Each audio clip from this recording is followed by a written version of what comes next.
We are here with Alex, who's been on the streets of London for how long?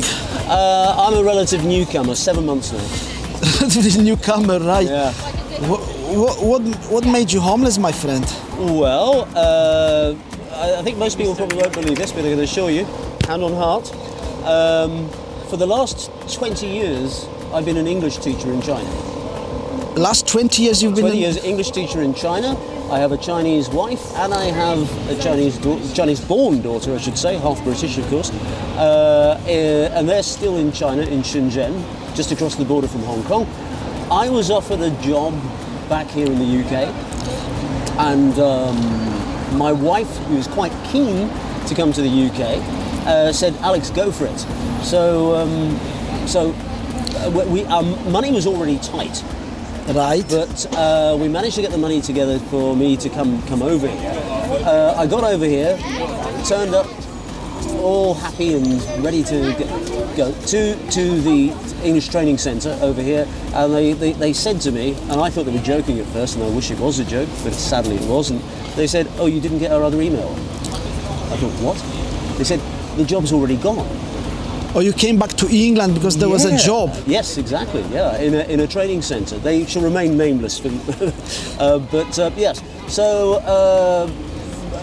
I've been stuck here for a relatively short space of time. I mean, it's kind of like 7 months now. The ultimate plan is, as soon as we get the funds together, I'm going to go back to China and start teaching back there again. But in the meantime, that may sound relatively easy to get the funds together because it's just airfare plus a new visa plus a new passport.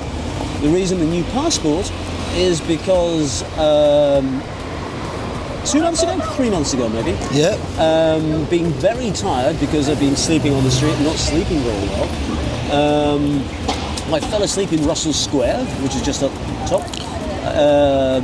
And I woke up to find that somebody had gone through my pockets, taken what money I had and my passport. Wow. So just put be live as well. Yeah, so that was. It's like a ladder. It's one problem, then another step, and another problem, and another problem. So have you got your passport back? I haven't as yet. I've still got to get the funds together for the passport. One of my friends said they will help with the airline ticket, which is great. Then of course I have to pay for the visa as well once I've got the new passport. But yeah, the ultimate plan is we've got a young daughter. Right. Our second daughter. Sadly, our first daughter was only 5, but and they are in China, right? Had an accident. Yeah, had an accident only the day after her 5th birthday. I won't bore you with the details of the accident because it actually is still quite emotional. But yes, so she had an accident and unfortunately died because of the accident. Ooh, your daughter died. Yeah, my first daughter, little Clara, she died, and our second daughter, little Josie. Named after my Irish mum, because I had an Irish mum and a Scottish father, although I myself was born in Essex, so just east of London. From your Chinese wife?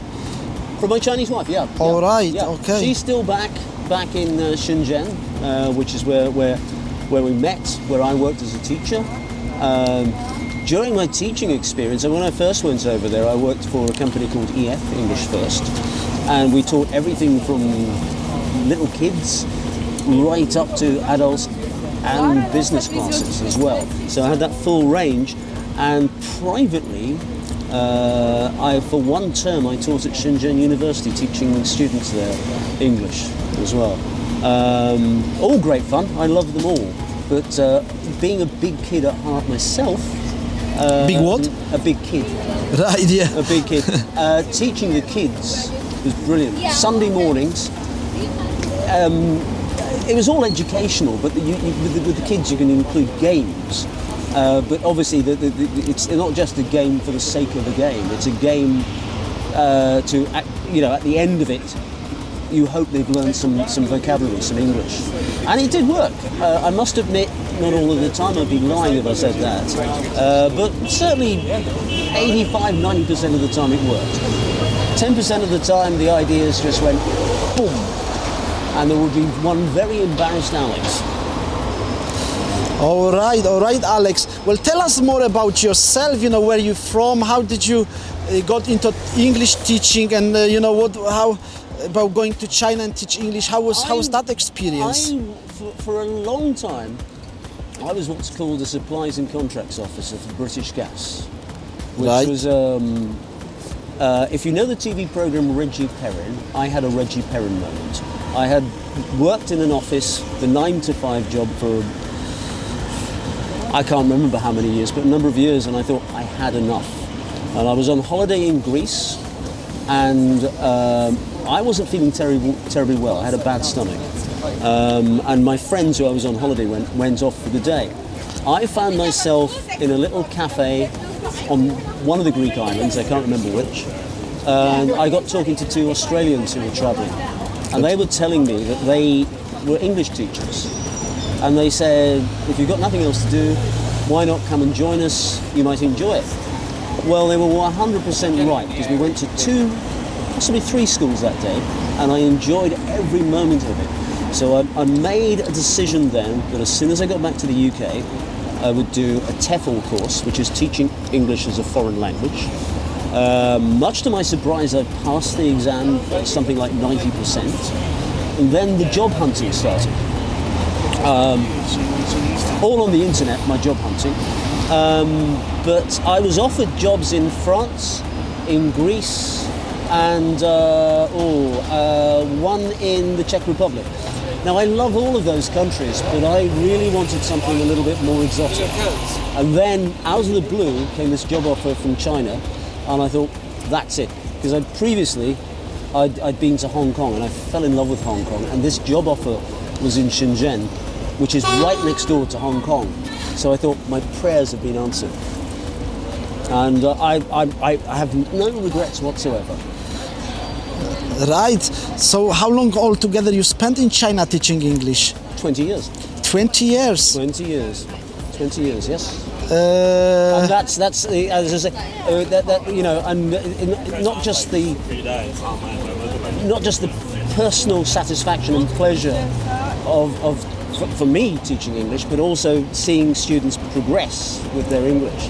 But also, you know, my time there gave me a wife and some beautiful children. You know? right. Did you pick up some Chinese being there? Yes, of course. After 20 years, I have. But the trouble is that Chinese, whether it be Cantonese, which is Guangdonghua in Chinese, or whether it be Mandarin, which is Putonghua in Chinese, they're all tonal languages. So you can say the same word, but if it's a rising tone, or a rising falling tone, or a flat tone, the same word can have 3 different meanings. And I've discovered I'm completely tone deaf. So, you know, I'm not saying this is an exact example, but, you know, you could be trying to tell somebody, I hope you had a really nice holiday. And because you get the tone wrong, you could be saying, your mother looks like a dog. All right. That's not exact. That's So not is that exact one, but I mean, what that yes, puts you off from actually learning you Chinese? do get a little bit scared about, you know, because I just seen. But you having Chinese my Chinese wife, the pillow talk didn't help. She doesn't.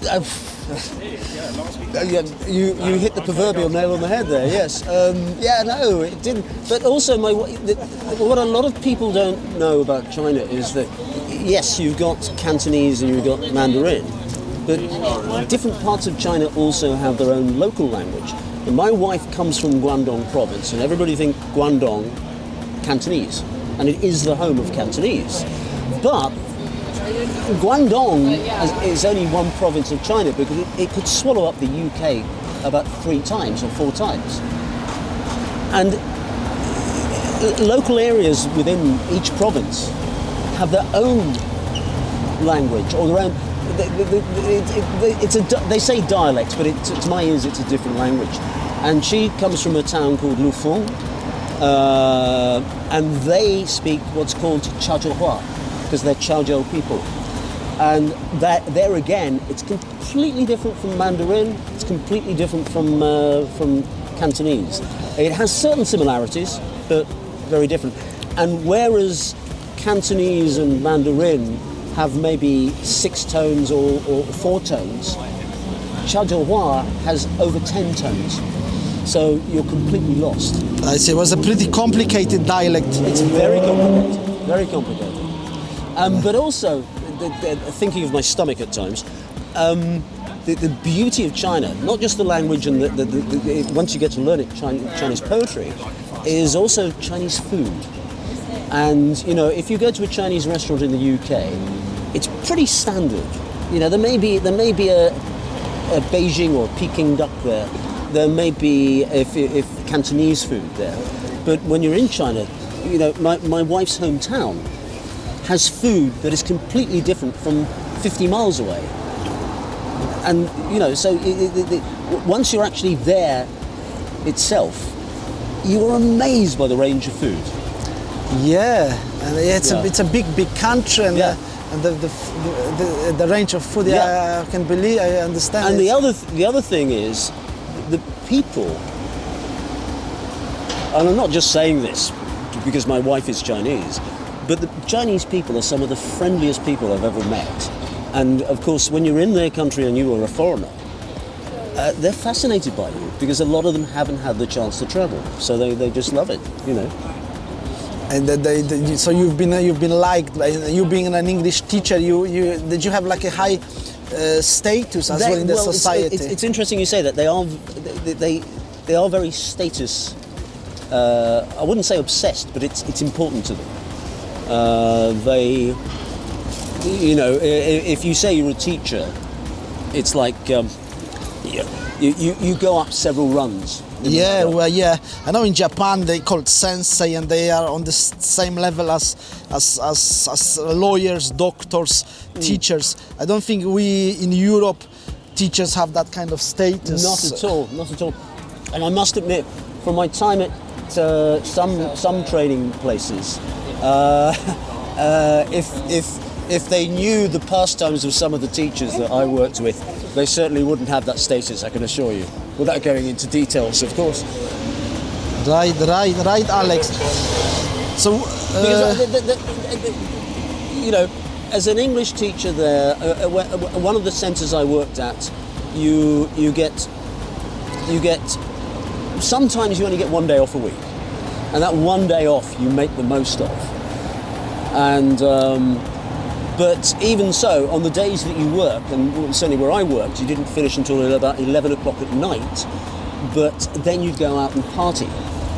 So it was probably just as well they didn't have classes first thing in the morning, apart from Sundays when it was children, because most of the teachers, the rest of the time, would be just, I'm not saying they were getting all drunk or anything like that, but they would certainly stay out late, and asking them to do something early in the morning was definitely a no-no. They needed their rest, and they'd lie in until lunchtime probably. Are you saying here, Alex, that the teachers, like, they have a, it's like expat communities everywhere, because you're a little... Or are you talking about the English teachers, the foreign, the British or the English Americans? Yeah, there's more Americans or more English people there? Well, the group I work with mainly, there was, let me see, there was 2 Canadians, 2 Australians, and 4 British, and interesting enough, 1 guy from India as well. Right, yeah. And you know, and yeah, you know. And you stayed in that school for how long? That particular one, 6 years, 5 years, 6 years, yeah. 5, 6 years. 5, 6 years. Wow. And eventually I went on to do private work, so going to people's homes. Right. And teaching there, you know, and that was fun. That was fun because when you do private work, you have complete control over how you teach, the material that you use. Whereas obviously, if you're working for a company, they give you a degree of freedom, but the books are set. So they have their recommended books, so you have to use that. Whereas when you're working privately, you have complete control. All right. I mean, obviously you take input from the parents if they're children. They'll say, look, we'd like you to concentrate on this or this or this. And obviously you want to keep the parents happy because you want to keep the job. So, you know. Where is your accent from, by the way? Well, it's completely confused because I was born in Epping in Essex, but within a year and a half, 2 years of my birth, having an Irish mother, my family decided to move to Ireland, and we lived in Dublin for quite a few years. And then we moved, my dad got a job in Yorkshire in the north of England. Right. And I always had the piss taken out of me because I had an Irish accent. Right. And we lived in Yorkshire, in Leeds, for 7, almost 8 years, by which time my accent had changed to a Yorkshire accent. Because it's subconscious, you don't realise your accent's changing, but it changes. And I came down to London, and I remember going to school in London, and some of the kids coming up saying, "Oi, you talk funny. What are you saying?" You know, that sort of thing. You know, in a Cockney accent, because they thought I was some strange northerner. I see. Alex, over the years, have you developed your own techniques with teaching English? And what was the biggest issues you had to face teaching English to Chinese people? Well, you do have to be sort of, you have to tailor it. And well, it's two problems here. One, you find a formula that works. But you soon find out that what works with this group isn't going to work with this group. So you have to make slight changes. Also, when it came to, you see, when I worked for myself, I could tailor it directly. The first class was always a bit iffy. But after the first class, you personally got an idea of the level of this student, what would work and what wouldn't work. So you could do that. But when you work for schools, companies, you didn't have a choice of the students. The sales reps, which is basically what they are. They weren't called sales reps, but that's what they were, because they were there to sell the courses for the benefit of the company. And they knew that you couldn't start a class without a specific number of students. I see. And unless they filled a class, the sales rep didn't get paid. So the sales rep would actually sort of say, "Okay, we've got a class starting, you can go into this class." And it was an absolute nightmare for some of the kids. I'm not saying all the time. 70-80% of the time it worked. But 20% of the time, they would put people into classes that they weren't suitable for. You'd get some students at this level, some at this level, and some down here.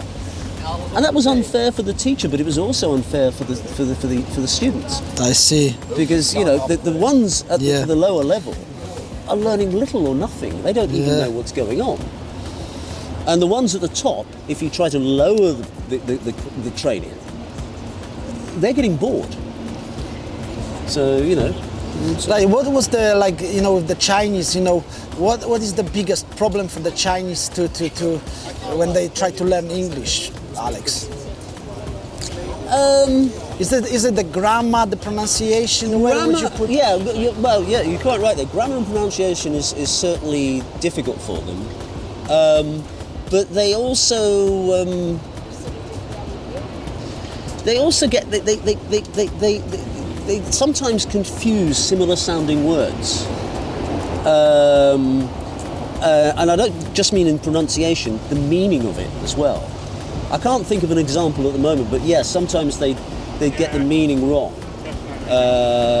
And you sort of say, no, I know those two words sound the same, but they actually have totally different meanings. And but there are ways of getting around that. And that's all right. How is I'm being Eastern European.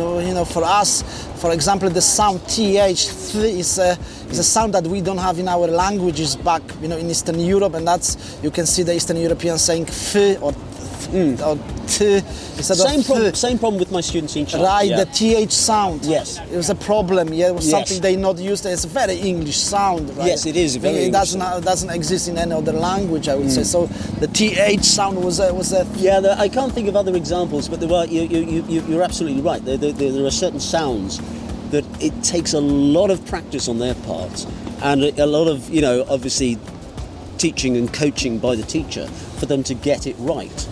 But the problem is, and it's not just for Chinese students, students in general, they'll get it right within that class. But a week goes by until the next class, and it slipped from their mind again, and you have to keep at I it. see.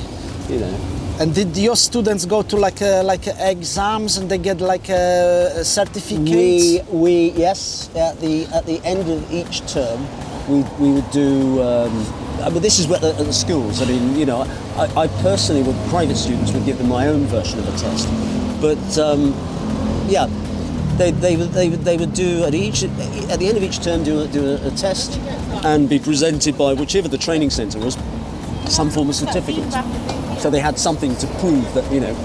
And how much does it cost? Well, I was going to say so many employers in China, because of international business, want their employees to be able to at least just have a phone conversation in English. So, from the point of view of your student, if they're working for the likes of Huawei, which is a big Chinese company, Huawei, yep. or DJI, yeah, make the drones and stuff like that. Yes, I'm using DJI gimbals and drones. They're brilliant. Their DJI drones are brilliant. I did some teaching there, and for DJI stuff. For DJI, yeah. And I did some at Huawei as well. And I was really hoping that DJI were going to give me one of their drones. But what they gave me was they gave me one for a week, and they said you can play with it. And at the end of it, I thought, please, let me keep it. And they said, no, we want it back, thank you. What? Yeah, so I'm surprised. They took it back. But anyway, I had it for a week. They gave you a drone for a week to play with. Yeah. DJI, come on, get back to Alex and give him that drone. That's it. But they it is very important for them in whatever the role is, and sometimes you'll be told by the personnel department within the company, can you be specific in your English training on these areas rather than general English?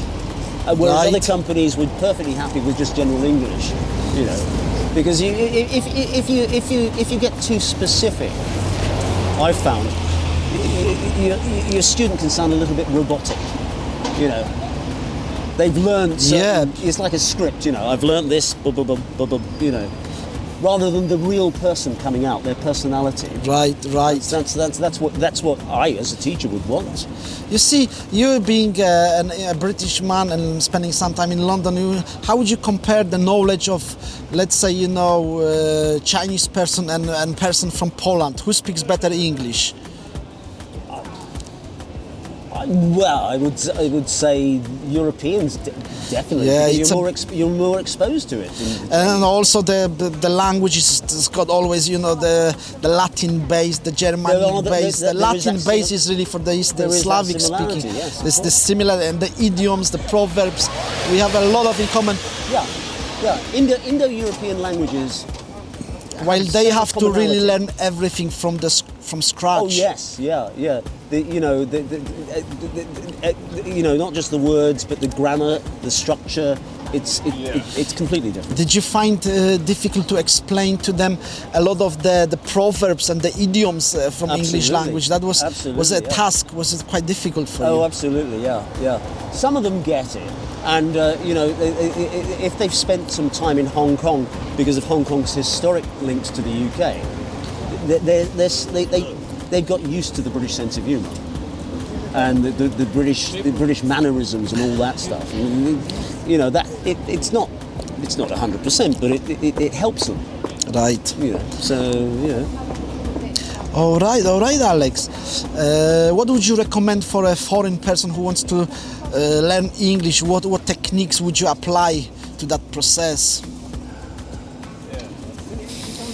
Everything, really. I mean, our students like to listen to radio and lots of them like to listen to BBC Radio and watch BBC TV programs. Unfortunately, the radio is now blocked, so they can't listen to the radio. But they can. There are other things that they can learn, and on the internet, just learn. One of the things that I try to enforce with them was to learn natural English. Because conversational. Did you have like a conversational classes then? But you see, this is the thing.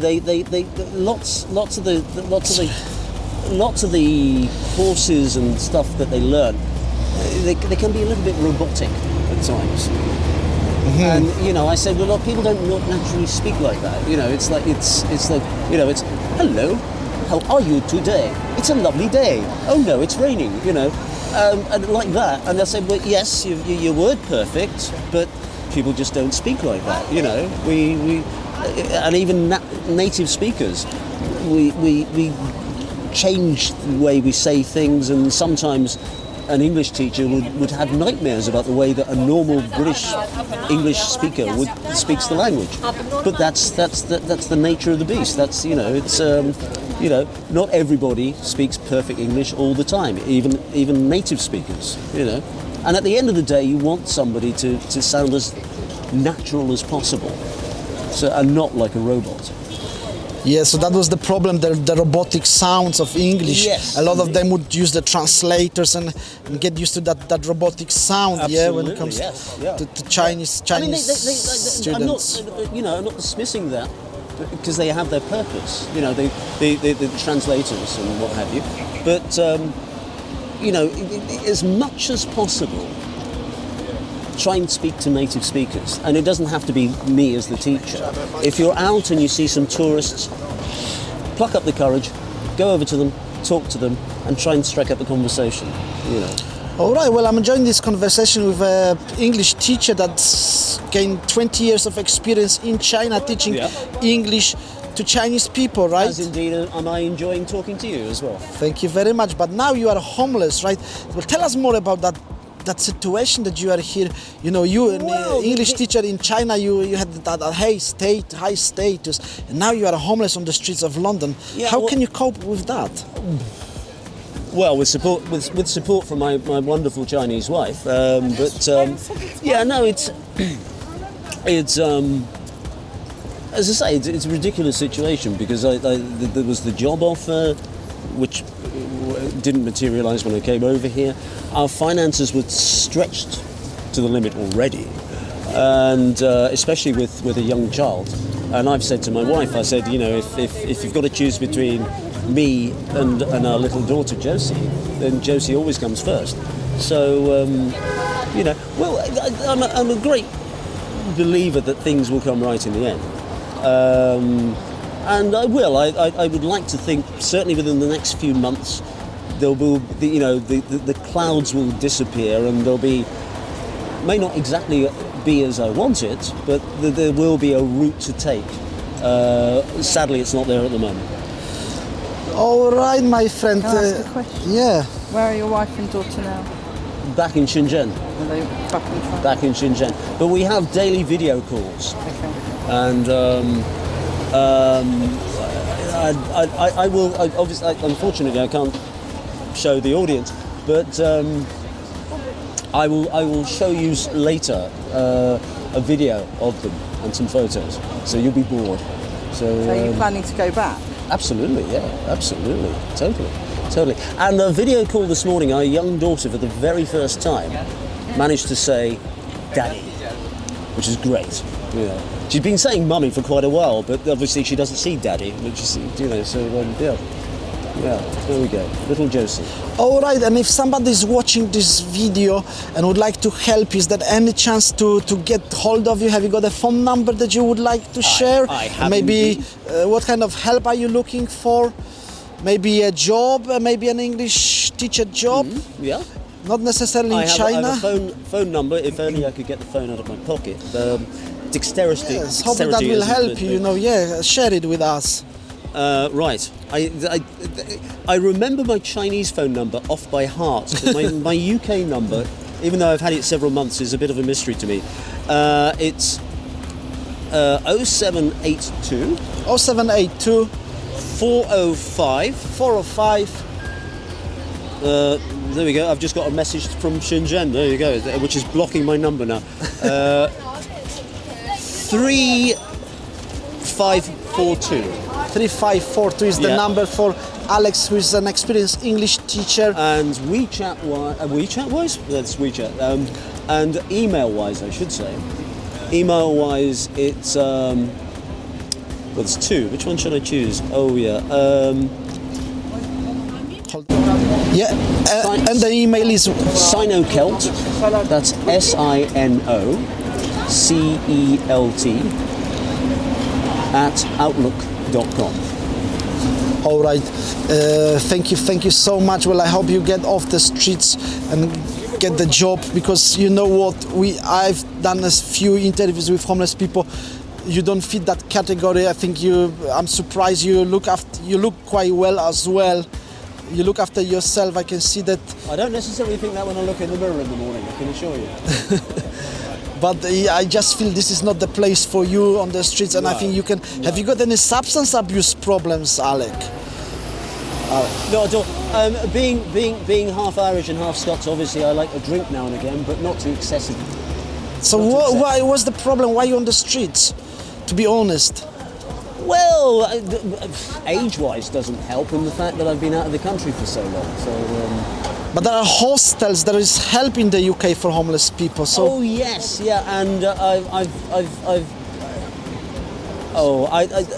don't wish to sound sort of slightly snobby here, but I've been to a couple of hostels, and shall we say some of the other residents scare me. All right, so you don't use hostels. I have, but I didn't particularly like them. But you know, I don't want to paint everybody with the same paintbrush, and I don't want to say that hostels are not. So are you living on the streets? No, but as I say, it is hopefully a very short-term thing. Although the short term has already lasted 6 months, but yeah, you know, I mean, sometimes I do stay with friends, and I do still have some family in the UK, but unfortunately they're other end of the country. So you know, if the worst came to the worst, I could go and see them. Yeah. All right. Is there anything else you would like to add to the interview, my friend? Not that I could think of, other than to wish you and anybody watching this all the best. Thank you so much. Stay safe. God bless you. Till next time, vlogger ZUPA from the streets of London. Please remember to like, subscribe and comment. And you have the phone number to Alex. You can always call Alex. And even like if it's a word, a nice word to cheer you up, it will be appreciated, I believe. Yeah. I appreciate it if you do contact me. Thank you. Cheers. Yes, folks, hold on, because we didn't really ask, why Alex's child died. So tell us what's happened. Yeah, my first daughter, Clara, she. Sorry, I was going to bore you with a photo of her. There she is. That was her first daughter, Clara. Yeah. Okay. It was her 5th birthday, and the day after her 5th birthday, I was working. My wife took her to see other family members. One family member had a brand new apartment, and it was still in the middle of being renovated and developed. The children decided to play hide and seek. My daughter decided to hide under a metal bed frame that was propped against the wall, and somehow it slipped and hit her on the head. She was in hospital for 3 days and sadly passed away after that. I'm so sorry, Alex. So, yeah. Still brings tears. Folks, if Alex had enough money to buy an airline ticket to go back to China, you would, yes? So absolutely, yeah. That's the ultimate plan, to get back with my wife and my new daughter, and get back to teaching there again. And my wonderful Chinese students, irrespective of whatever their age may be, they're all good. And also real Chinese food. What you get in the Chinese restaurants here, it's good, but it's not the real thing. Każdy biega stalotosem, zmaga się z codziennym losem. Załóż dziś taneczne buty i do tańca idź o buty. Rower, zupa, rower, zupa. Złoto, kokos i banany, każdy w lądku zabiegany. Wszyscy wielcy eleganci, tak naprawdę emigranci. Rower,